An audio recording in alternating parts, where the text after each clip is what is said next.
მოგესალმებით ჩემო ძვირფასო ტელემოყურებლებო. ვაგრძელებ ჩემს ავტორო გადაცემას ჩემო აფხაზეთო. დღეს ჩვენი სტუმარია ძირძველი აფხაზეთელი. სამურზაყანოელი კაცი ბატონი ვახტანგ ყოლბაია. ბატონი ვახტანგ ყოლბაია დიდი ბიოგრაფიით მოდის დღევანდელამდე. ის იყო პირველი კაცი რაიონში, ამის შემდეგ ის იყო აფხაზეთში მეორე კაცი გახდა აფხაზეთის იმ სტრუქტურებში, სადაც უმაღლესი საბჭო მაშინდელი როცა ფუნქციონირებდა და იქ რო ვიყავით. იმის შემდეგ უკვე ის საქართველოს პარლამენტის წევრი იყო 12 წლის განმავლობაში, ანუ 3 მოწვევის პარლამენტის წევრი და რაც მთავარია პარლამენტის ვიცე-სპიკერის წევრი განმავლობაში და დროებითი აფხაზეთის საკითხებთან დაკავშირებით დროებითი კომისიის თავმჯდომარე. ამდენად ბატონი ვახტანგი არის უაღრესად ინფორმირებული და უაღრესად კომპეტენტური პიროვნება იმ საკითხებში, რა საკითხებზე ჩვენ დღეს გვექნება საუბარი.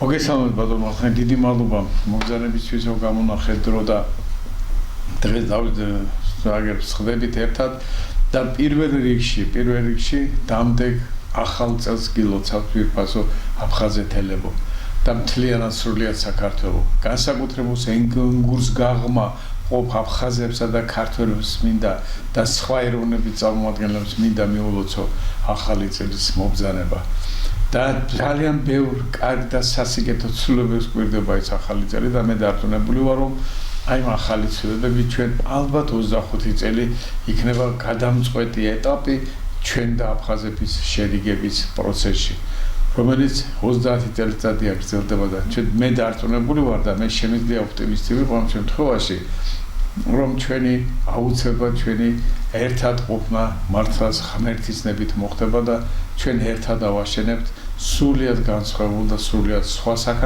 საქართველოსში აფხაზეთს და ეს აფხაზეთი იქნება ყველაზე დიდი და ყველაზე განვითარებული ერთ-ერთი კუთხე სადაც მშვიდობიანად იცხოვრებენ ადამიანები და რაც მთავარია კეთილდღეობა ძალიან მაღალ დონეზე იქნება. ბატონო ვახტანგი, ვიცით რომ ძალიან დაძაბული სიტუაციაა, განსაკუთრებით წელიწადი ყოველნაირად ყოველი კუთხით აგერ მსოფლიოში მიმდინარე ტურბულენტური პროცესები რაც არის მართლაც ეს არის ძალიან დამაფიქრებელი. პლუს ამას საქართველოს აღმოჩნდა შუაგულში ამ მსოფლიო ასე გიგანტური პროცესების მართვის შუაგულში აღმოჩნდა და აქ ისეთი სიტუაციები ტრიალებდა ისეთი სიტუაციები დატრიალდა რომ რაღაცნაირად თითქოს და საქართველოს მთავრობის პოლიტიკა და იმ გარეძალების პოლიტიკა ერთმანეთს აცდა. აი ამ აცდენილ გზაზე მივდივართ ახლა და ბოლოს ერთსაც აქვს თავისი სიმართლე, მეორეც აქვს თავისი სიმართლე, მაგრამ მე როგორც ასეთი მე ჩემი მოსაზრებით და ჩემი გადასახედიდან მე ვფიქრობ რომ საქართველოს მთავრობის ორიენტერი და მათი ვექტორი სწორია, იმიტომ რომ არ შეიძლება ახლა საქართველოს ექსპერიმენტების ქვეყანა იყოს. ექსპერიმენტების დროს ყოველთვის ის ქვეყანა ძალიან დიდ ზარალს განიცდის, იმიტომ რომ ესე სხვები უყურებენ ამას, რომ აბა როგორ დამთავრდება ეს, მერე იმათმა ეს თავიანთ ქვეყანაში გადაიტანონ, ის ცუდი რაც არის ის უარყო და მერე კარგი და რაციონალური გადაიტანონ, მაგრამ აქ სხვა რაღაცასთან გვაქვს ჩვენ საქმე. ამ შემთხვევაში ყველაფერი ერთად ირევა. კარგი ცუდის და აქ არის ისეთი ნარევი ჩნდება, ისეთი სიმბიოზი ჩნდება, რომელიც აი ეს კარგის და რაციონალურის და კეთილის და სიკეთის გარჩევა ცოტა რთულია და ცოტა ძნელიც არის. ჩვენ დღეს ვისაუბრებთ ძირითადად ისე იგი საქართველოსთან მიმართებაში აფხაზეთის კონტექსტში გვექნება საუბარი, მაგრამ აი ამ სანამდე ამას დავიწყებთ, მანამდე იქნებ თქვენ აი დღევანდელი არჩევნებთან დაკავშირებით. აი ჩვენ ახლა ზეგ უკვე ინაუგურაციაზე მივდივართ გვაქვს მე და თქვენ ვიყოთ ხმოვანები და ეს ჩვენი ალბათ ჩვენი ერთ-ერთი დიდი ფუნქცია, დიდი მისია, რომელიც ჩვენ ალბათ დაგვეკისრა ამდენი წლების შემდეგ და მე ვფიქრობ რომ ეს არის მართლაც ისტორიული მომენტი, როდესაც ჩვენ უკვე ვირჩევთ უკვე აი სწორედ ამ ხმოვანების მეშვეობით რომ ავირჩიეთ პრეზიდენტი და ეს პრეზიდენტი უკვე შეუდგება თავის მოვალეობის შესრულებას. ესეც არის ერთ-ერთი დამაიმედებელი ფაქტორი იმისა რომ ყველაფერი წესრიგში იქნება. ბატონო ვახტანგი, რა სიტყვით დღევანდელობაზე? დღეს სადა ვართ და სად არის საქართველო? დიდი მადლობა უპირველეს ყოვლისა მისალმები თქვენს მაყურებელს, ტელემაყურებელს, თქვენ ძალიან დიდი აუდიტორია ყავთ და ეს მოგილოცოთ, თქვენი გადაცემები საინტერესოა, ინფორმატიულად და თქვათ მისი განხილვის სიუჟეტი იძლევა საშუალებას, რომ ძალიან სერიოზულად ჩავუყავდეთ თემას. მეც ვერდები თქვენს მილოცვებს, ულოცავ სულიად საქართველოს ახალ წელს, ვერტმაკნას რომ ის წელი, რომელიც მოდის იყოს უფრო კარგი ვიდრე აქამდე ჩვენ გამოვიარეთ, ყოფილი იყოს რომ ჩვენ გვეზე იმოწეს ახალი წელი თვითონ ჩვენგანს, იქ სადაც არის აფხაზეთში, ჩვენ სახლებში, ჩვენს ქუჩებში, ჩვენს ოდაბადეში როგორც თქვია და ვერტმაკნას რომ სულიად საქართველოს კონდეს იმის საშუალება რომ 25 წელი აღნიშნოს ისეთნაირად რომ ეს ქვეყანა იყოს გაერთიანებული, ერთიანი, ძლიერი და მშვიდობიანი მომავალი კონდეს. დიდი მადლობა მოწვევისათვის ბატონო ურმან, კიდევ ერთხელ მინდა დავაფიქსირო ჩემი დამოკიდებულება საერთოდ ამ ტელევიზიისადმი ქართული ტელევიზია არის ერთ-ერთი გამორჩეული საშუალება, საინფორმაციო საშუალება, სადაც ყველას აქვს თავისუფლად გამოხატავს თავისი აზრი, ამის საშუალება და ამიტაც ვსარგებლობთ თითოეული ჩვენგანი თქვენი, რა თქმა უნდა, კეთილი სურვილით და ნებით. რაც შეეხება დღევანდელ სიტუაციას, ჩვენ სწორად ბრძანებთ ისე როგორც დღეს არის საქართველო, ასეთი დაძაბული საქართველო არ იყო ბოლო 30 წელი.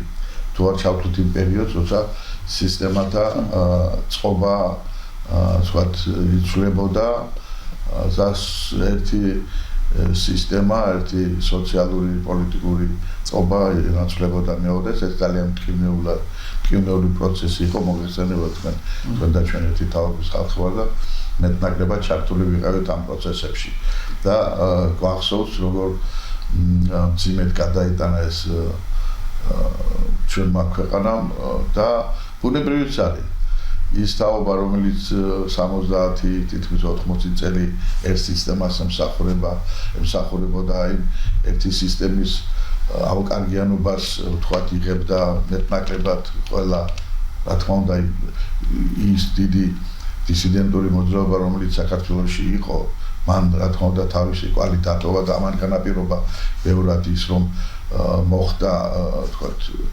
ასე ვთქვათ განსხვავებულად საქართველოში ახალი ძალების მოსვლა, რომ პრაქტიკულად თელმა ერმა დაუჭირა მას მხარ.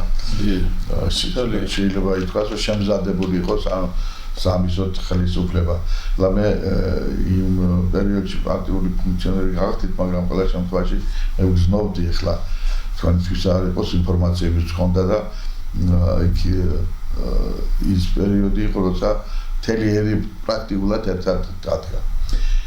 ეხლა ამ წლების მონაპოვარი, რასაც ჩვენი სახელმწიფოს კიცე ნაბიჯები თუ შეიძლება ასე ითქვას კი რასაც არის მიდის უკეთესი დღის სარკენ, რასაც ქვია განვითარებული ძალიან საღი, ძალიან გონიერი საზოგადოების მშენებლობისათვის, ჩამოყალიბებისათვის უბრალოდ და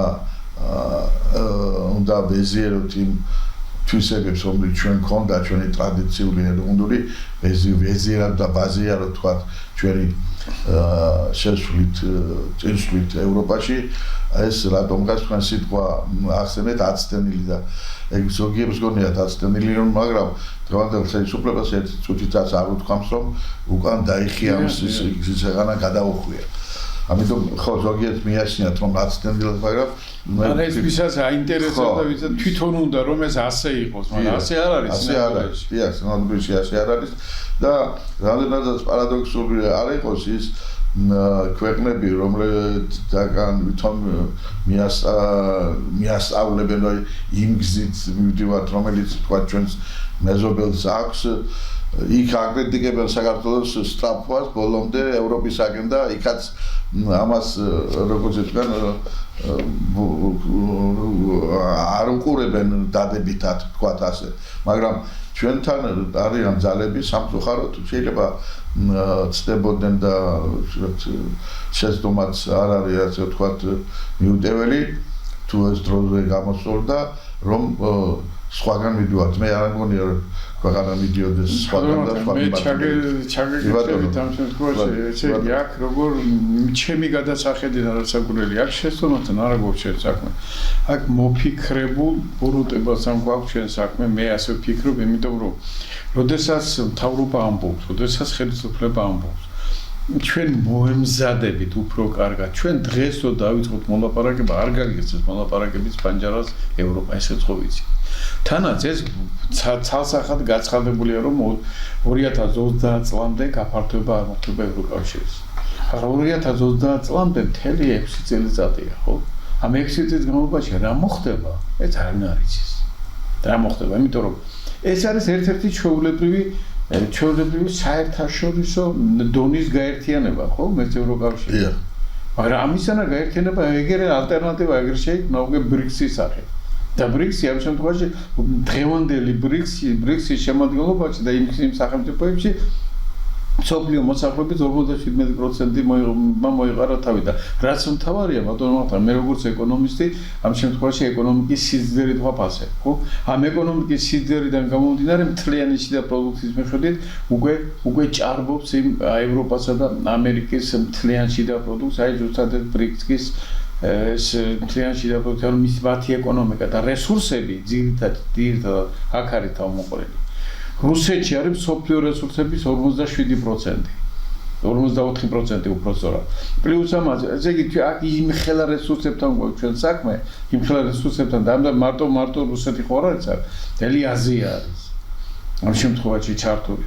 აქ ჩართულია ინდოეთი, ჩართულია ჩინეთი. რა თქვენ წარმოიდგინეთ, აი ესეთ ეს უპირისპირდება და დღეს მე როგორც ეკონომისტი შეგვიძლია განვაცხადო, რომ დღეს ამერიკის და ევროკავშირის ყველაზე სიდიადე სოროდიც არის, რომ აქ დოლარის ჰეგემონია არის მსოფლიოში. კი ბატონო, მაგრამ ესეც ხო შეიძლება ერთჩვენიერ დღეს დამთავრდეს. მე რის თქმა უნდა, ეცეთ ამით ბატონო ახლა ამით ვის თქმა უნდა, რომ ჩვენ პანაცეად არ უნდა გავიხადოთ, იმიტომ კი არა რომ ჩვენ არ გვინდა ევროპა და კარგი ცხოვრება ძალიან კარგად გვინდა და ყველას გვინდა, მაგრამ ეს ამის გულისთვის შეიძლება ქვეყანა ჩვენ დაქცევის პირამდე მივიყვანოთ და გავხლიჩოთ ეს ქვეყანა მერება ათასნაირ რევოლუციების ასე ვთქვათ იმაზე წამოვეგოთ რაღაცა ხაფანში შევყოთ თავი. ეს ხომ არ შეიძლება რა. ჩვენ ხო ძალიან კარგად ვიცით თვითონ ამერიკელი ვლაპარაკობენ რომ თვითონ ამერიკის გარკვეული სადაზვერო სამსახურების მიერ დაახლოებით 53 ქვეყანაში არის გადატრიალება მოწყობილი ეს მშვიდობიან და სხვადასხვა რაღაცებს არ ქმევენ. და ეს არის ერთ-ერთი მთავარი ძირითადი ძარღვი დღეს საქართველოში, იმიტომ რომ აქ ახლა ძალიან შორტს არ მინდა წავიდე თუ არა, ბატონო, მაგრამ აქ არის ყველაზე უფრო მთავარი არის საქართველოს სტრატეგიული, გეოსტრატეგიული დანიშნულება და ამ გეოსტრატეგიაში უმთავრესი არის ჩვენი, ასე ვთქვათ, ესე იგი ტერიტორია და ის გამტარუნარიანობა, სადაც უნდა გავიდეს აზიასა და ევროპას შორის, აზიასა და ამერიკას შორის ძალიან სერიოზული არტერია, სატრანსპორტო არტერია. და აი ამაზე მიდის ბრძოლა, იმიტომ რომ სოფლიოში ბრძოლა რიცხვის მიდის, ქვეყნების დასაყრდნად, რესურსების მოსაპოვებლად, სატრანსპორტო გერეფნების მოსაპოვებლად, ვაჭრობის გასაუმჯობესებლად და ასე შემდეგ. და ერთ-ერთი მასში ისე ჯდება, ეს საქართველოს ძალიან სერიოზულად ჯდება. და ამ შემთხვევაში ჩვენ ახლა გამოვდივართ აგერ და ვიღაცის ნარატივებით აგერ შუაზე გაიხრიჩა ქვეყანა და ამბობენ რომ გინდა თუ არა ეს უმცირესობა ამად გონიათ რომ უმრავლესობა დუმს დღეს და უმრავლესობა თუ დუმს მაშინ უმცირესობას რევოლუცია კი არა საშინელი რევოლუცია და კატასტროფა შეუძლია მოახდინოს მაგრამ ჯერჯერობით რომ დუმს ეს უმრავლესობა ამას ესენი რატომღაც ძალიან ისეთნაირად უყურებენ და ეს არ არის მეც არ მიმაჩნია სწორად და მართლა ახლა ბატონო მართლა გადავედით ჩვენ აფხაზეთზე მოდით შეიძლება ბატონო თქვენ დაამთავრეთ და მე ხაზეთზე გადავალ კი ბატონო საერთოდ ფიქრობდი რომ აფხაზეთზე მაერთო გვექნებოდა საუბარი, მაგრამ კი, გვექნება რა საუბარი, ეს შესავლის სახით ავარ, ჩვენ დრო ვერავობლით გავანდელ თემას. მე როცა ვსაუბრობდი იმაზე რომ ასე ვთქვათ ვიცვლით ან იცვლის ვექტორს ან ასე ვთქვათ აღდაც რამე შეხედულობაში მქონდა და მაქვს რომ არის მცდელობა რომ ასეთნაირად მოაჩვენონ საზოგადოებას ასე ვთქვათ ეს აზრი. თორემ თქვენ სწორი ხართ აქ შეიძლება სხვა გაერთიანებები იყოს, მაგრამ ჩვენი ტოლვა მიგეთანხმებით იმ შეფასებაში ეკონომიური ფინანსური შესაძლებლობის ანალიზი რაც BRICS ეხება და მსოფლიოში მიმდინარე პროცესებთან დაკავშირებით, მაგრამ ჩვენ საუკუნეებია ჩვენ საზოგადოებას ვეუბნებით და პრაქტიკულად გენეტიკის დონეზე და განსაკუთრებით ახალგაზრდობაში ინერგება რომ ჩვენ მივდივართ ევროპისგან და ამ ახალგაზრდობა და ამ ნაწილ საზოგადოებას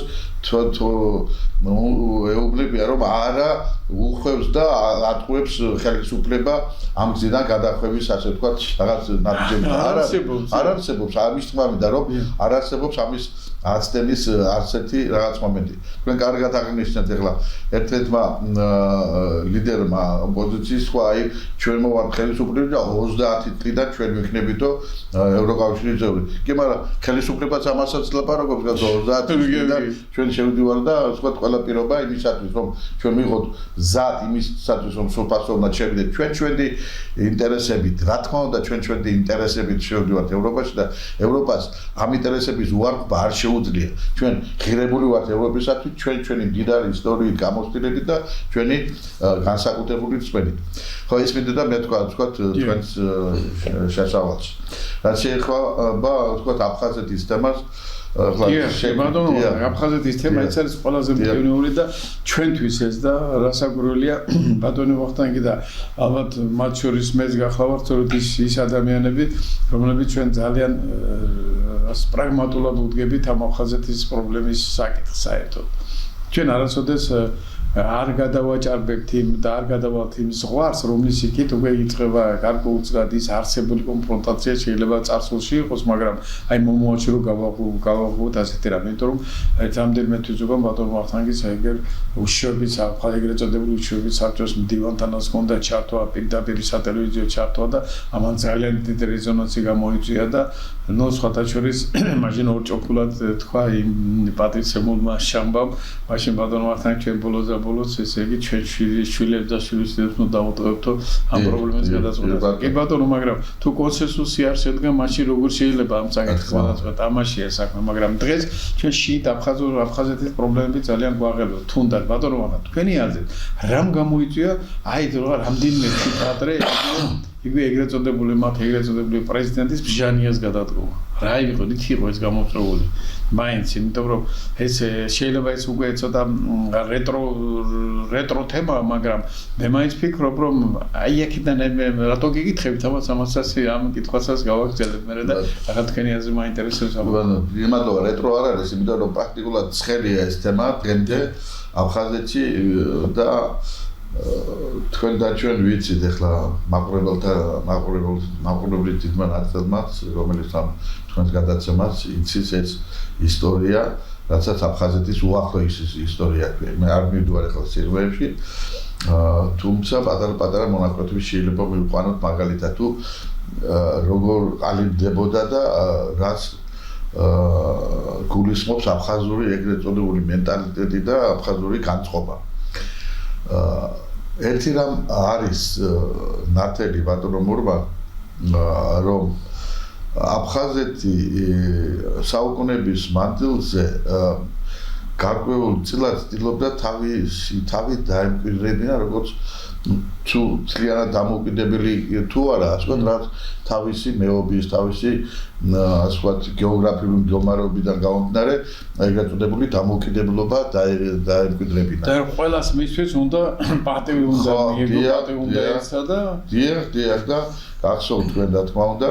მე-18 საუკუნეების მოხარჯირობა ეს არის ნიადაგზე არ აღმოცენებულა მე პატიებას ვითხოვ ყველასთან მაგრამ იქაც იყო ასეთი რამღა რუსეთის ცარიზმი ცდილობდა კავკასიის ყველა ჩრდილოეთის აღმოსავლეთის დასავლეთის კიდევაც მოახერხა ეს მაგრამ ყველა აფხაზი ამას არ დაეთანხმა ყველა კავკასიელი არ დაეთანხმა ჩერქეზები ამას არ დაეთანხმდნენ უბიხები არ დაეთანხმდნენ შამსუგები არ დაეთანხმდნენ ამას უბიხები საერთოდ არ გავეს გაქრა საერთოდ უბიხი მე მგონი ამ საუკუნის რაღაც შუა საუკუნეში 21 საუკუნეში გარდაეცვალა ამიტომ აფხაზებიც ამას არ ეგუებოდნენ მიუხედავად იმისა რომ რუსეთი ცდილობდა როგორც იტყვიან მათ სიტყვა ცუდად მორჯულებას შეიძლება ასე ითქვას და 2-3 მოხაჭირობა მოუწეს ამ ხალხს და მიუხედავად ამისა აფხაზები მაინც რუსეთისკენ იყურებიან სამწუხაროდ იყურებიან მაგრამ და გზადაგზა ხვდებიან რომ რუსეთი ლამაზი თვალებისათვის კარგი ერია და ლამაზი ხალხი ამისათვის არ აკეთებენ ბევრჯერ მისმას რომ სათავეში არის მხოლოდ ყველი უფასო სათაგურში დანარჩენ სიტუაციაში არა ამიტომ ყველაფერს აქვს თავისი ფასი აი ეს ხდება დღეს ამასთან დაკავშირებით ბატონო ახთან იგივე თემა რასაკვირველია მაგრამ მე მინდა რომ ცოტა სხვა კონტექსტში კითხოთ ეს აი აფხაზეთის თუნდაც ეს საკითხი ესაც თქვენ ახლა ამბობთ რომ რუსეთთან მიმართებაში საკითხი რა არის ის აქ მე ცოტაშორის გარკვეული წინამდებობა დავიჭირე ამ შემთხვევაში რუსი ამბობდნენ აფხაზები ზარასიას იძახდნენ რუსეთი გვინდაო და მე რუსეთის დადგენილებების რაც მათ ჯერდებოდა და რუსული კაპიტალი რომ უნდა შემოსულიყო და რინ რუსულ კაპიტალს აქ პრივატიზაციას მოეხინა გარკვეული ინვესტიციები ჩაედო ამაზე კატეგორიული წინააღმდეგი ეცი ცალი ხელით მე ხარ გიჭერ რუსეთო მაგრამ მეორე ხელით არ მინდიხარ ნუ ახლა ეს ისეთი რამეა ამას ახლა რუსეთის ნაირი ქვეყანა ამას ხომ თავისთავად გაშიფრა ქვეყანამ და მე შეუწყვეტ ეს ყველაფერი და მე ისინი აღმოჩნდნენ კატასტროფის წინაშე მე აქ დაიწყეს საქართველოს იმაზე ფიქრი რომ მოდი ვთხოვოთ საქართველოს რამდენად ელექტროენერგია მოგვაწოდოსო ამ შემთხვევაში ესე გამოვიდა რომ ისევ და ისევ დაიწყება ელექტროენერგიის ზუსტად ჰუმანიტარული ელექტროენერგიის მიწოდება ისევ და ისევ მიაღწია რის საფასურად ხდება ეს როგორ ფიქრობთ ფასი დარჩა იგივე ბატონ ბორმან თქვენ სწორად ვძანეთ რომ ჰუმანიტარულ ზეძახიან რუსეთი მაგრამ მე ვიცი რომ ერთ-ერთმა ბიზნესმენმა აფხაზმა ბიზნესმენმა იყიდა 10 დღის ელექტროენერგია და ამის წყალობით 2 საათის ნაცვლად აქვს 6 საათი თუ 8 საათი ელექტროენერგია ახლა აფხაზეთში მაგრამ იმავე დღეს ენგურიაშიდან არ მოდის არა ეს რუსეთის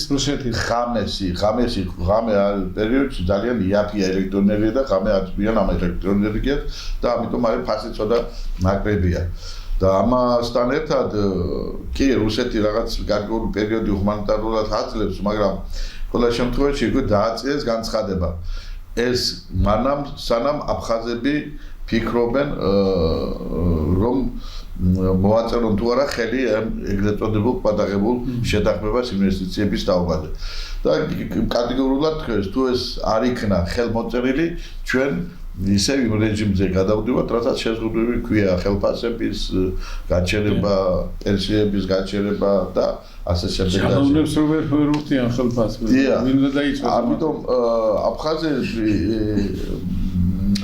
საკმაოდ სერიოზული დილემის წინაშე არიან. ელექტროენერგია მათ გაუჭირდებათ ენერგიასიდანაც მიღება ჩვენ ამ ხნის განმავლობაში ამ 30 წლის განმავლობაში უფასოდ ჰუმანიტარულად ვაძლევდით ელექტროენერგიას და იმის იმედით რომ თვითონ ისინი ამოიღებდნენ საფასურს მიხედავდნენ თავის ინფრასტრუქტურას ელექტრომეურნეობას და იკარგება ძალიან დიდი რაოდენობა. ხოდა წელიწადში მოიყვანდნენ ამას, მაგრამ გალის რაიონის გარდა პრაქტიკულად აფხაზეთის ერთ-ერთი რაიონი დღეს ელექტროენერგიას არ იხდის. მარტო გალის რაიონი იხდის ელექტროენერგიას და სხვადასხვა ამის გამო გალერების ძალიან წუხან, მაგრამ რახნან ახლა სამისოთ ცოტა პატარა შაღავადები კი აქვს. თუმცა დიდი არა. აქედან გამომდინარე, სანამ ეს არ მოწესრიგება ეს ელექტრომეურნეობა, სანამ არ მოწესრიგებდა თბილისთან ურთიერთობა, რო ვთქვით ახლა თუ რუსეთში უძლია საფასურო ფასი გადაიხადოს მოთხოვოს ფასის გადახდა ჩვენ რატომ არა ეხლა იმის გამო რომ რაღაც მართვის პროცესი მართვის მექანიზმი ენგურზე იმაზე საბერიოში არის გალის ტერიტორიაზე წყალი და მისი გამშვები ძალა არის აქედრა მხარეს ამიტომ უყურეთ როგორც იტყვიან მათვისკენ დება ეს და მათ უნდა გადაიხადონ ფული თუმცა საქართველოს ხელისუფლება აკეთებს ყველაფერს იმას რომ პრაქტიკულად წყლის ნაკადია ახლა ძალიან სუსტი და ძალიან დაბალია კატასტროფულად დაბალი დონეა და ამ პირობებში ამუშავება 26 მეგავატი თუ ხო მეგავატი მუშავდება ახლა 1300-ის ნაცვლად და ესეც ალბათ მალე შეწდება ვინაიდან წყლის დონე არ მატულობს აქედან გამომდინარე თუ გინდათ რუსეთიდან მიიღონ ეს ძალიან დიდი ფასისდება რომ მიიღონ ახლა სულ ამ მაინერებს თუ მოახმარეს ეს თავისი ელექტროენერგია რუსეთის ეთქვის კი ბატონო იყიდეთ ელექტროენერგია ფასი გადაიხადეთ იმიტომ რომ ელექტროენერგიის პრობლემა თვითონ რუსეთშიც არის ეხლა რუსეთის პრეზიდენტმა გამოუშვა განკარგულება რომ გამოაცხადა საგანგებო მდგომარეობა კრასნოდარის მხარეში ელექტროენერგიის მომარაგების თვალსაზრისით იმიტომ რომ იმ კრასნოდარის მხარეშიც აი მაინინგის ეს სისტემა მუშაობს ძალიან სერიოზულად საერთოდ სოფლიოში ეს უკვე ლეგალიზებული რამ არის ეს კრიპტოვალუტა და ამან პრაქტიკულად გადაატრიალა სოფლიო ბაზარი და უფრო მეტად სერიოზულად აქედან გამომდინარე დღეს აფხაზებს აქვთ ეს გამოსავალი ეძებონ კი არ მოხარეს ნიშნად კი არ ეუბნებით რომ თქვენ ძალიან კარგად ძანეთ აფხაზეთის ეგრეთ წოდებული არ ეწყინება ალბათ არავის ეგრეთ წოდებული სახელმწიფო თუმცა მე დავამატებ ბატონო კვაზი სახელმწიფო ხო კვაზი კი ბატონო პრესოფლოსტორია ცოტა შორის საბჭოთა კონსტიტუციაში ეწერა რომ აფხაზეთი არის აფხაზეთი სახელმწიფო წარმონაქმნი კონსტიტუციური ასე ვთქვათ ავტონომია სახელმწიფო წარმონაქმნი ასეთი დეფინიცია ჰქონდა მაგრამ დღეს აფხაზეთს გონია რომ მართლა აშენებენ დამოუკიდებელ სახელმწიფოს და თქვენ აბსოლუტურად სწორი ხართ აფხაზეთში სამწუხაროა ეს რა თქმა უნდა რომ ასეთი სიტუაცია ადამიანური რესურსები მათ არ აქვს, მატერიალური რესურსები მათ არ აქვს, ფინანსური რესურსები არ აქვს, საკადრო რესურსები ადამიანებს მოვიძახეთ ეს არ არის. გამოცდილება სახელმწიფო მშენებლობის არ აქვს მაგას. ამიტომ როცა ამბობენ რომ დამოუკიდებელი უნდა ვიყოთ, ასეთ პატარა ქვეყანაში თუ ფული ინვესტიცია არ შემოვიდა გარედან, იქ პრაქტიკულად ვერ ააშენებ ვერაფერს. ამიტომ ის როცა შემოდის ინვესტიცია, მას თავისი პირობები აქვს. თავისი პირობები და თავისი წაგებაზე ხარ შემოიღო ინვესტიცია. რა თქმა უნდა, აფხაზეთმა უნდა იზრუნოს დაცვით მექანიზმი. ჩვენთვის ეს კარგია, რომ ის ცდილობს არ დაკარგოს ეს მიწა, არ შემოუშვას გეგემონი კაპიტალი, რუსეთის კაპიტალის წყაროებით, რა უფრო მეტად ისჭარბობს სხვა ფსიქოლოგია. აი, იმიტომ არ უნდა რუსეთის ეს აპარტამენტების შელებlo, რომ ქართველი რომელიც შესაძლებელი არის და რუსეთის ხოლმე ისინი იყდიან და ასე შემდეგ და ასე შემდეგ. ნუ რაღაცა ბავშვური მომენტებია, მაგრამ ამასობაში ბავშვური კი არა, არაცნობიერე არა გაცნობიერებული სახელმწიფო მშენებლობის ძირითადი ელემენტარული პრინციპები, ელემენტარული პრინციპები. და ამ ელემენტარული პრინციპები კარგი ძვარი ესეც მინდა, მაგრამ ისიც მინდა. ეს თქვენ ერთი ხელით ემსამბობ და მეორე ხელით უარყოფს. ამიტომ ძალიან სერიოზული რაღაც პრობლემების გადაჭრის წინაშე განანეცენი და ოპოზიცია რომელიც ლამოს მოსვლა სამი პიროვნება დასახელდა არ ჩამოუდგარებს თქვენ ციცით და აყურებელი აყურდება მოვლენებს დასახელდა ისეთი პიროვნებები რომლებიც იძახია რომ იგი ანტირუსულ პოლიტიკას არ გაატარებენ უბრალოდ თქვენ თავიდან დასვით საკითხი იყო გამოწვეული ხელისუფლებისათვის ბრძოლა არა ანტირუსული არამედ ხელისუფლებისათვის ბრძოლა დათმოდა ქვეცნობიერებთ ეს აქ და გამოიყენოს ეხლა მოსახლეობის ფსიქოლოგიურ მომენტზე იმუშავეს რომ აი ვიღაცა შემოდის და გვეგარგება მიწა ჩვენ არ გვექნება საზდო არ გვექნება შემოსავლის წყარო ყველაფერს ამას ასე თქვა დაიუფლება მართლა დაიუფლებიან მაგრამ ყველა შემთხვევაში რაღაც გარკვეული მომენტები ამაში რასაც ქვია დივერსიფიკაცია, ვთქვათ, შემოსავლების და იმ ინვესტიციების ეს უნდა მოახდინონ და ხო როგორ გააკეთონ, რომელს არ უნდა იყოს ცდილობა თურქეთის მეშვეობით საქართველოში გასვლა, საქართველოსი გასვლა თქვენ ძალიან ამის შესახებ, მაგრამ ამის წინააღმდეგ, ასე ვთქვათ, რუსეთი ალბათ ამას ეწინააღმდეგება. რუსეთი არ დაუშვებს ახლა სვის კაპიტალის შემოსვლას, აქ პატარა კაპიტალი კი არის, პატარა ინვესტიციები რაღაც. სვილი ინვესტიციას ნამდვილად არ დაუშვებს. რუსეთი არ დაუშვებს. ამიტომ აქ არის ჩვენი მოქნილი პოლიტიკაზე ძალიან ბევრი რამ დამოკიდებული და ის ბადაღებული თემა რომ არავისთან არ ვილაპარაკოთ, არავისთან საუბარი არ შეიძლება ძალიან არასტორია. ყველასთან უნდა ვილაპარაკოთ, ყველასთან უნდა ვისაუბროთ, ჩვენი ინტერესები განვავითაროთ და განვახორციელოთ. ბატონო, 100%-იანი გეთანხმებით და სხვათა შორის მე მინდა ერთი რაღაცა დავამატო. და ძირფაზო ტელემაყურებელო თქვენც უნდა იცოდეთ ეგ და უნდა იცოდეთ მართლაც ამ სიტყვის გაგებით რომ თქვენ წარმოიდგინეთ აი იმ ურთიერთობას რომელიც ქართულ აფხაზურ ურთიერთობა ქვია აი აქ ერთ-ერთი უმთავრესი მომენტი არის სწორედ დღევანდელი ჩვენი ოპოზიციური სპექტრის ასეთი არალევერანტული საქციელი მეც ვიცი მე ამას ჰაერზე ვლაპარაკობ ბატონო მახთან. ეს რომ არ ვიცოდე მე გარკვეული ქვედადინებებიდან, მაშინ ამას მე არ ვიტყოდი. მაგრამ ეს ვიცი ჩვენ რომ იქ მიდის მოლაპარაკებები მიდის რაღაცა იმედები რაღაცები არის რომ ბოლოს და ბოლოს სოხუმში დიახ სოხუმში და სხვაგან სადაც ეს ხელეწიფება და ვისაც ხელეწიფება და ვიჭკუაზეც ისინი ასე თუ ისე დადიან და კიდევაც ივლიან იმიტომ რომ ახლა თქვენ წარმოიდგინეთ რომ ეს იყო ეს პატარა პრევენცია მოხდა და ვიცი თქვენ პატარა პრევენციული დარტყმა მოხდა აფხაზეთის მიმართ და ამან ამხელა პანიკა გამოიწვია აი ეს იმას ნიშნავს რომ ეს თუ კი ეს განმეორდა და უფრო სხვა მასშტაბებში მაშინ ჩათვალე რომ ჩამოიშლება იქ ყველაფერი ხო? ჩამოიშლება ყველაფერი.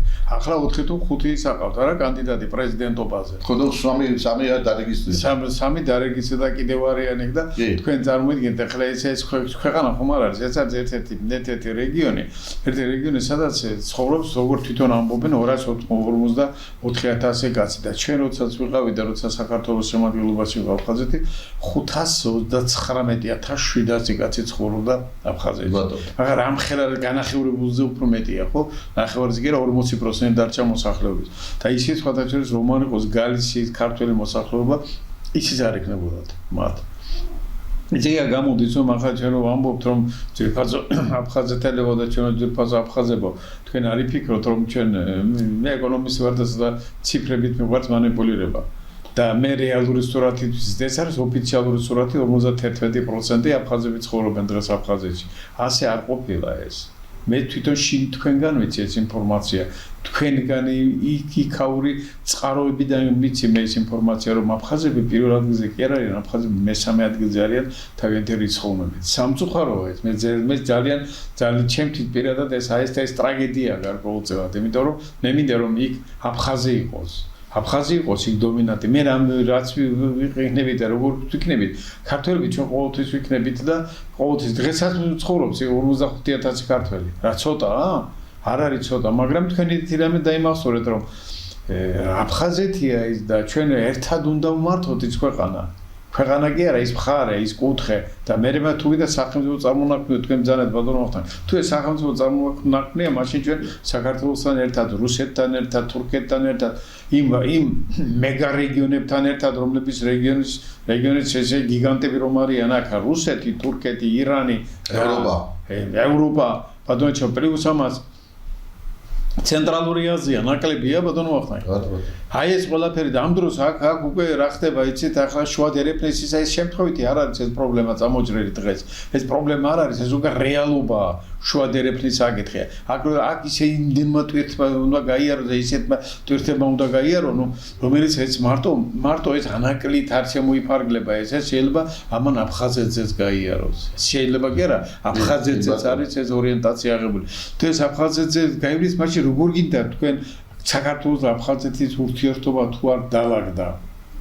და ნუ ახლა ბუნებრივია ახლა იმ ავტონომიური იმით არ იქნება ალბათ ფუნქციებით არა ბატონო ახლა იმით არ შემოიცაზრება გარკვეული მას განსაკუთრებული სტატუსი იქნება აფხაზეთს ხო? რა თქმა უნდა. განსაკუთრებული სტატუსი და მე მაგალითად მე და თქვენ როგორც ამ შემთხვევაში არა მარტო პრეზიდენტის ხმოვანები, არამედ როგორც აფხაზეთის სენატის საბჭოს წევრები ჩვენ ამას ხარ დაუჭერთ ხო? რა თქმა უნდა. რა თუნდა მას ლაპარაკი რომ აფხაზეთის ხმოვანებს განსაკუთრებული სტატუსი იმისათვის რომ ჩვენ აი ამ სტატუსით ისარგებლოს აფხაზმაც, ქართველმაც, რუსმაც სომეხმაც და სხვა ეროვნების წარმომადგენლებიც რომლებიც იქ ცხოვრობენ. ბატონო, როგორ ფიქრობთ მაინც თქვენ, ესე იგი აფხაზეთის აღორძინების საკითხი მაინც და მაინც ესე იგი ცხოვრების დონე ისე არ არის როგორც საჭიროა. მაგრამ აქ ერთი ძალიან სერიოზული საკითხის წინაშე ვდგებით ჩვენ. როდესაც ურთიერთ მოლაპარაკების მაგიდასთან რომ იქნება დავждებით ალბათ მომამიში დრო და სხვათა შორის ეს გააჟღერა ლავროვმა რუსეთის საგარეო საქმეთა მინისტრმა რომ მე მზათა ვარ მე გაუწიო დახმარება ქართველები და აფხაზები დასწრენ და ისაუბრონ. ახლა ეს ძალიან კარგი რაღაცის მესიჯია ბატონო თან ხომ ახლა ეს ბოლო მაკროვის ვარიანტია ვიცი წამდა ეს რა კი მაგრამ გაცაგებია მაგრამ ხო თქვა კი თქვა ბევრჯერ უთქვამს ეს რუსეთ მაგრამ ყველა შემთხვევაში არსებული სიტუაცია დღევანდელი რაც ჩვენ უკვე გავაანალიზეთ რაც თქვა ეს იძლევა საშუალებას რომ ჩვენ ვაწარმოოთ აფხაზებთან მოლაპარაკება მე რატომღაც ფიქრობ რომ ამ სიტუაციაში რაღაც გარკვეული თქვენ გიბრძანეთ შეიძლება ინფორმაცია თქვენ მეტი გაქვთ რომ გარკვეული თქვათ უკვე არხები არსებობს რომ მუშაობენ ძალიან სერიოზულად შორის იყოს ეს ურთიერთობა თუმცა არც ეთქვეტილა ეს არასდროს დღესაც მიღახლა იმ ნაკადით არა რაც ჩვენ ადრე ვქონდა ყველა შემთხვევაში რაღაც გარკვეული თქვათ ასე შეხვედრები არის რომელიც რაღაც გარკვეულ განწყობას იძლევიან. ახლა მე ამ დღეებში ალბათ ისევე როგორც თქვენ მაქვს კონტაქტები, სატელეფონო ზარები, თუმცა დღევანდელი საშუალებები თქვათ იძლევას თქვათ ამის კომუნიკაცია იძლევა რომ თქვათ იყოს ეს საშუალებები ისინი შეთუხებულები არიან. შეთუხებულები არიან მინდა გითხრათ არსებული და მიმდინარე პროცესები შეთუხებული არიან იმით რაც მათ აქვს. უკვე ხმამაღლა საუბრობენ იმაზე და კი იცოდნენ, მაგრამ უფრო გაბედულად საუბრობენ რუსეთის პოლიტიკაზე აფხაზების მიმართ, აფხაზეთის მიმართ და აფხაზების მიმართ. ახლა ისინიც ხვდებიან რომ თლად ისე არ ყოფილა საქმე, როგორც ავიზოზე მათ წარმოედგინა და მათ უბუნებოდნენ აფხაზეთის იმდროინდელი ელიტა და უკვე ცხადია რომ ამ პირობებში და დღევანდელ ასეთ გლობალურ საზოგადოებაში აფხაზეთის ადგილი შეიძლება თქვა დაიკარგოს ან რაღაცა დაემუქროს თუ მას არ ექნება რაც გარკვეული თქვა ასე ქოლგა ურთიერთობაში და არა იმიტომ რომ წარმოვაჩინოთ საქართველოს მარტო ამიტომ საქართველოს ქოლგა თუ შეიძლება ასე ითქვას ცოტა შორის გადავხვე ერთი წუთით მე თავის დროზე როცა ჩვენ ერთად ვიყავით უმაღლეს საბჭოში ბატონ ბურმან მაშინ იურიდიული კომიტეტის თავმჯდომარე გახდით მე და ჩემ მოადგილე იყო ზურაბ აჩვა და ხშირად ვამბობდით ახლა ამ სიტუაციაში ვიხილავდით მაშინ ეს ახალი დაწყებული იყო მოძრაობა თბილისში და მოგეცემოდა აფხაზეთის ახალგაზრდა ნაწილი ბაგაფში ფილია ზურაბ აჩვა ესენი მეორე ფილია ვალერა ფილია დადიოდნენ აქ თბილისში და კონტაქტობდნენ გამსახურდიასთან ჯანტურიასთან და სხვა ეროვნულ ძალებთან, ეროვნულ ძალების ლიდერებთან. და ის ვამბობდით, რომ რატომოდა ერთ ქოლგის ქვეშ უნდა ვიყოთ საქართველოსთან, არ ვარ ვერაზოთ, მაგრამ ამ ქოლგის ქვეშ ჩვენი ადგილი როგორ უნდა გავსაცოს, ეს უნდა მოვილაპარაკოთ თბილისსა და სოხუმს შორის. სამწუხაროდ, არის ესორი ბატონო. სწორი იყო. არა შაბამ გამოაქვნა ეგეთოდებული თავისი შეხედულებები, შეიძლება 100%-იანად ის მისაღები არ ყოფილიყო, მაგრამ მზაობა კომპრომისი მისავა შეიძლება. სალაპარაკო იყო, თქვა შეხვედრისათვის მზაობა იყო, მაგრამ სამწუხაროდ ის მოხდა, რაც მოხდა ახლა, ხო ვიცი ვიცით უკან არის თქვით ამის გულში ჯემბის არ გამოვა. ამიტომ დღეს აფხაზურ მხარეს აქ ეს განცდა რომ რაღაც გარკვეული პერიოდით შესაძლებელია საუბარი თავისი მეობის, თავისი თვითყოფადობის შენ ქვეშინია სიტყვა თქვენს რამოდენიმეჯერ ბრძანეთ და ქვეყანა. ეხლა აფხაზეთი ქვეყანა აფსნის სტრანადუში ხმაბადიეთ რუსული ჟარგონისადმი. ეს არის ის სამყარო, სადაც აფხაზებმა უნდა იგრძნონ თავი დაცულად, კულტურული, პოლიტიკური კი არა, კულტურული, თუნდაც პოლიტიკური რაღაც მომენტები, რომელიც მას ინტერესებს არ შელახავს. რეჩი დარწმუნებული უნდა იყვნენ, რომ მათ საქმეებში თბილისი ისე არ ჩაერევა, როგორც ასე ვთქვათ, არ უნდა მანამდე ერეოდნენ, თუნდაც საბჭოთა ხელისუფლების დროს. ამიტომ გეტყვით იმაში, რომ ის აფხაზეთი, რომელიც ჩვენ დავტოვებთ, აგვატოვებინეს, ვთქვათ ასე, პირდაპირ ის აფხაზეთი უკვე ჩვენ არ დახვდება იქ. ჩვენ სხვა აფხაზეთი არ დახვდება, ჩვენს გაწნობიერებული სხვანაირად გვაქვს. ჩვენ რაღაცები ვისწავლეთ. აფხაზურმა მხარემაც უნდა ისწავლოს, რომ ერთად თანაცხოვრება რამდენადაც რთული არ უნდა იყოს, ეს ვთქვათ, სადა არ იყოს და მისა მიღწარბადია, რამე თუ ჩვენ გვიდა ვიყოთ განვავითაროთ ჩვენი შვილები, მათ მივცეთ ის განათლება, რომელიც მათ ეკადრებათ.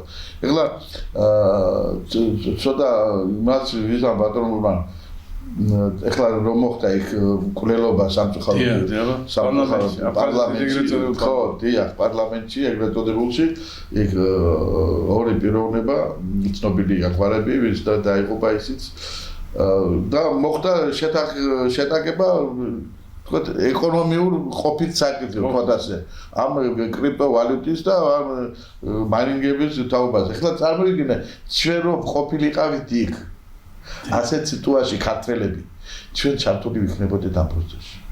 ამიტომ მანამ სანამ არ დაალაგდება ქართულ-აფხაზური ურთიერთობა, მე მითომ არის მე აკვიათებული ისამაც ჩვენ უნდა დავალაგოთ მანამ სანამ ეს პროცესი დავწულდება, დადები და დღეს ხვალ ეს იქნება, მანამდე უნდა დავალაგოთ ჩვენ როგორ ვართ, სად ვართ, რამდენი ვართ, ვისთვის ვართ, რისთვის ვართ.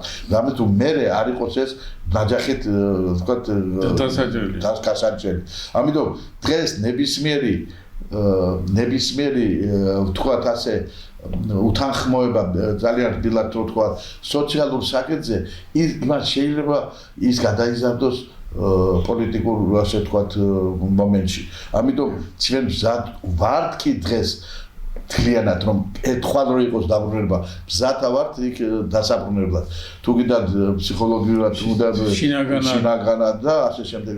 ამიტომ ძალიან რთული მომენტია ჩვენ უნდა მომემზადოთ აფხაზური მხარეც უნდა მომემზადოთ და ამისათვის საჭიროა შეხვედრები კულუარული პირდაპირ არაპირდაპირ რომ ჩვენ ერთმანეთს უთხრათ ჩემო მეგობრებო ჩვენ კი არ ვიბრუნებთ ჩვენ ერთად უნდა დავბრუნდეთ ერთმანეთს უნდა მიუბრუნდეთ და ვაკეთოთ რომ ჩვენ სამომავლოდ ეს ორომტრიალი რო არ იყოს დავალაგოთ სიტუაცია რომლის მიხედვით ჩვენ ვიცხოვრებთ და ვითანამშრომლებთ და ავაყოვებთ თქვენ როგორც ვთქვით ავაყოვებთ ერთიან საქართველოში იმ აფხაზებს რომელსაც თავისი ღირსეული და კუთვნილი ადგილი ექნება. ეს იქნება მსოფლიო დონის კუთხე მსოფლიო დონის ნამდვილად აი შეიძლება მართაც ესე სინგაპურის და ემირატების დონეზეც კი იყოს იმიტომ რომ აქ ძალიან დიდი ინვესტიციები წამოვა.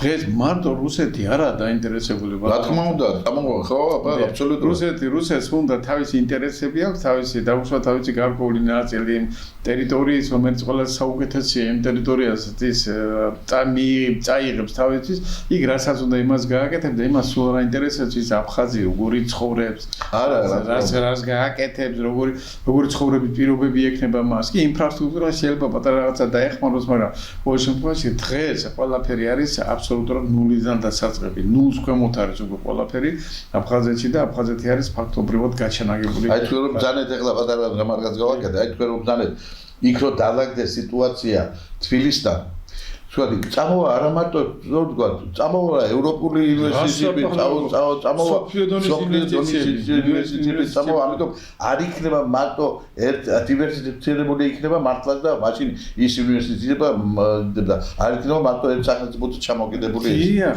მართალი ბრძანდება ბატონო ვახტანგ აი გამოცდილება ხომ უნდა ისოდენ ისინი სხვათა შორის ძალიან დაინტერესებული არიან იმით და ისინი გაკვირვებულებიც არიან თუ რა ხდება ბათუმში დღეს დიახ ბათუმში რომ ასეთი ისა თქვენ წარმოიდგინეთ ახლა ბათუმში ხალხი ვინც ფული ჩადო 10, 15, 20,000 დოლარი იმას ბათუმში აქვს გარკვეულ თავისი ის გააჩნია მას ბინა აქვს თუ თავის საკუთრება და თავის პირად საკუთრებაში და სხვათა შორის ეს ისეა რომ ეს თვითონ რო ჩავა წელიწადში ერთხელ თუ ორჯერ იმიტომ ისე კი არის ეს კი არ ცდება არამედ პირიქით ის მუშაობდა იმას შემოსავალი ასე იქნება იქ აფხაზეთში იმიტომ რომ აფხაზეთში იქ როცა აშენდება ასეთი გიგანტები როცა აშენდება ასეთი საწარმოები თუ ასეთი ცენტრები როდესაც აშენდება იქ აფხაზებიც იქნებიან ქართველებიც იქნებიან, უცხოელებიც იქნებიან, ისინიც იქნებიან და ყველა მიიღებს იმას და დღეს სხვათა შორის მთელი მსოფლიო უკვე ბიზნესზე დგას, ხო?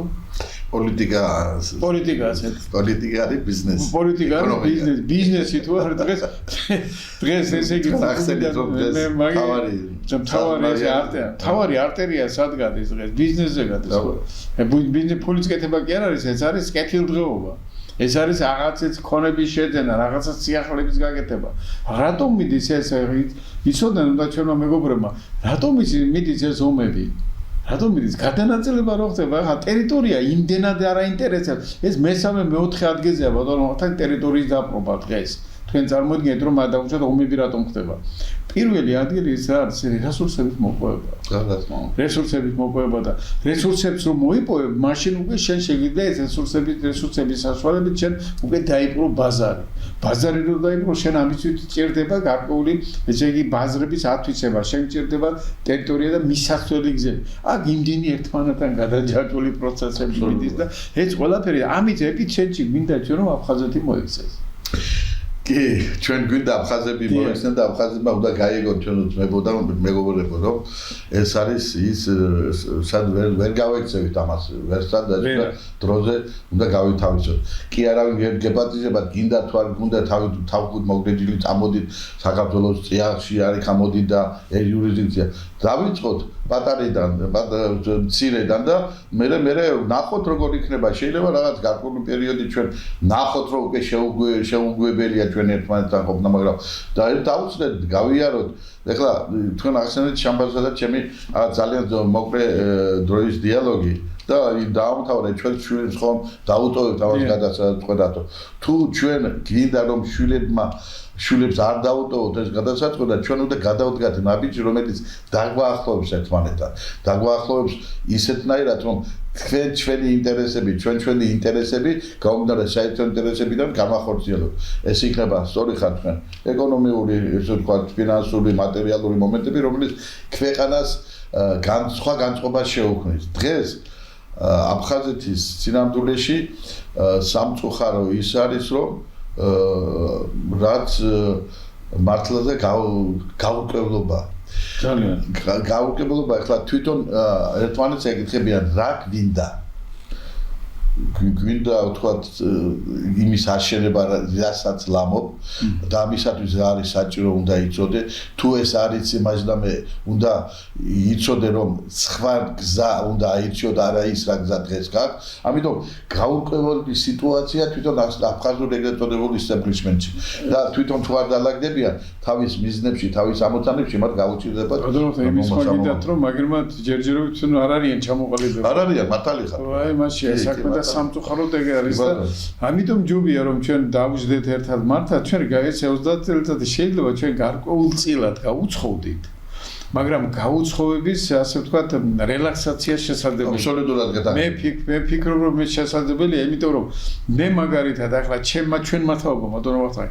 ახლა ჩვენ ვართ ის თაობა, რომელმაც ყველაფერი ძალიან კარგად იცოდა აფხაზების მენტალიტეტი, აფხაზური ცხოვრება, აფხაზეთის პირობები და ასე შემდეგ და აი ახლა 30 წელიწადი კი ჩვენ გავცილდით მე-13 საუკუნეა ეს პატარა დრო არ არის, მაგრამ ჩვენ მაინც მე ფიქრობ რომ მაინც ჩვენით უნდა დაიწყოს იქ თუ კი რაღაცა პროგრესზე იქნება საუბარი და რაღაცა წინსვლაზე იქნება საუბარი და ურთიერთობის აღდგენაზე იქნება საუბარი, ესე ჩვენგან უნდა დაიწყოს. იმიტომ რომ ახლა იქაური ახალი თაობა, ჩვენი ახალი თაობა, მათმა შეიძლება საერთოდ ყოველგვარი ის ინტერესი არ ექნება და ჩვენ გაგვაჩნია, ხომ ასეა? ჩვენ სხვა ინტერესებს. კი, ხლა ბატონო, ძალიან მტკივნეულ თემას შეეხეთ თქვენ ჩვენ დროც არავოთ, რა. კი, 5 წუთი გვაქვს. ძალიან მტკივნეულ და ძალიან თქვათ ფაქის თემა, სენსიტივურ თემას შეეხეთ, ახალგაზრდობის თემას, რომელიც აქაც არის და ზოგადად მსოფლიოშიც არის, საქართველოშიც არის, თბილისში ნაცვლად და აფხაზეთში არის. ჩვენი თაობა ახსენეთ თქვენ სამწუხარო, ჩვენი თაობა მილევადია. სამწუხარო ეს, მაგრამ რეალობაა ეს. ეს რეალობაა. ამიტომ როგორც თქვენ, ჯერ კიდევ არის საშუალება, აი გავაკეთოთ, რომ თქვათ ახალგაზრდა და ძველმა და ახალმა თაობებმა რაღაც გადაძახილით მეშვეობით, წარსულისა და დღევანდელის გადაძახილით, რა თქვათ, რაღაცა შევინახოთ, ან განვაახლოთ ის ურთიერთობები, რომელიც გქონდა. თუ არა და მე გამხსენებით ეს ბალავრის ქვად უნდა გამოვიყენოთ ჩვენ იმათმაც და ქართველებად და აფხაზებად და აი ჩვენს მიერ დადოებული ჩვენ ზირს აფთესავთ, შურს აფთესავთ, აფთესავთ იმას რომ ჩვენ ერთმანეთი სიყვარული დღესასწაულს ბატონებთან გასა არ არის? დიახ.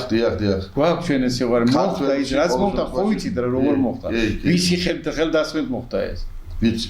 ეს უკვე ძალიან შორს იყო ეს ყველაფერი და ძალიან შორიდან წამოვიდა ეს ყველაფერი, იმიტომ რომ ქართველებსა და რუსეთს შორის უნდა მომხდარიყო, აუცილებლად დიდი ნაპრალი უნდა გაჩენილიყო და ამისთვის შესანიშნავი რესურსი იყო და შესანიშნავი საშუალება იყო აფხაზეთი. ესეც ხომ ვიცით. და ჩვენ რატო წამოვიგოთ ამას? დღეს ხომ თვალი არ გვეხილა უკვე აფხაზებსა და ქართველებსა. სვის ესტომებზე ჯობია ვსწავლობდე და ვისწავლოთ, მაგრამ სამწუხაროდ გვიხდება საკუთარ შესწავლებზე სწავლა. ამაც უკვე არ ვიტყვით რას ნიშნავს. ხო, და ამიტომ ეს მაინც გამოვიყენოთ ეს შესაძლებლობა. რას უსურვებდით ჩვენს აფხაზეთს ახალ წელს ბატონო ახსენე? აფხაზეთს უსურვებ რა თქმა უნდა კარგად ჩამოყალიბდნენ იმაში, რაც მათ უნდათ. მინდა ბედნიერი ცხოვრება უსურვო მათ. ყველაფერი გქონდეთ ისე, როგორც მათ სულ ხარხარზე რომ დადგებიან, როგორც ეთქიან ჩვენთან პროხარტა რომ დაძლებიან და ერთმანეთს კეთილსურველებს უსურვებენ. რა თქმა უნდა და ვადაღებულია, მაგრამ უღრმლო ზეცა, მშვიდობა მინდა უსურვო აფხაზებსა და აფხაზეთის მაცხოვრებელ თითოეულ მოსახლეს, თითოეულ მოქალაქეს. ერთ რამეში მინდა დარწმუნებული იყოს აფხაზური მხარე, აფხაზეთის მთლიანად. საქართველოსთან არასდროს არ აიწევს თვითინავე ხარისში. აფხაზეთის საწინააღმდეგოდ არ დაიძვება ტანკი, არ წავა თოფიანი კაცი. ჩვენ განწირულები ვართ ერთმანეთთან ვიყოთ მეზობლურად, მეგობრულად, ძმურად, თუმცა აფხაზეთი ამის გაგონება უცოტა უჭირს, ძმები და დები რო ეძახეთ უხერხულებათ, მაგრამ ჩვენ ისეთი ურთიერთობა უნდა შევქმნა, დაუბრუნოთ ერთმანეთს, როცა ეს სიტყვა იყო ძალიან ღრმა შინაარსით და ღრმა გაგებით ვეკიდებოდით ყველა ამას.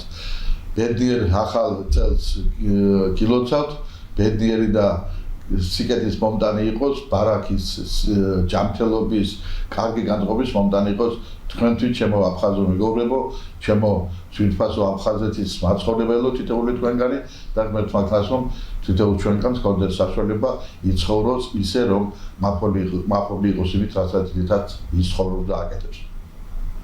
დიდი მადლობა ბატონო მართლა თვითფასო ტელემოყრებლებო. კიდევ ერთხელ გილოცავთ დამდეგ ახალ წელს. მე ვიცი და წამს და მჯერა რომ აფხაზებიც და ქართველებიც ერთად იქნებიან და ეს 25 წელი იქნება სწორედ გადამწყვეტი ეტაპი, როდესაც ჩვენ ერთად დავსწრებით და ერთმანეთს ბევრ რამეს მიუტევებთ, ბევრ რამეს ვაპატიებთ და საპატიებელი იქითაც არის და აქეთაც არის. მოდი ამაზე არ ვიკამათოთ. ამი თავარი ის არის, რომ შეგელოს მიტევება. აი მაშინ ხარ შენ ღმერთის მიერი ადამიანი და მაშინ დადიხარ ღმერთის რწმენით ამ ქვეყანაზე. ამას მნიშვნელობა არ აქვს, რომ ღმერთს ელაპარაკი. ჩვენ ერთი მამა ღმერთი ერთი ყავს ყველას. და მამა ღმერთი ყოველთვის გვეუბნება, რომ შვილო ჩემო, ილოცეთ ერთმანეთს და გიყვარდეთ ერთმანეთი. მოდით გვიყვარდეს ერთმანეთი და ვიყოთ ერთად. კიდევ ერთხელ დიდი მადლობა მომავალ შეხვედრამდე ძვირფასო ტელემოყრებლებო. დიდი მადლობა ბატონო. კარგად მზადდებოდეთ, დიდი მადლობა ბატონო. საუბრისათვის.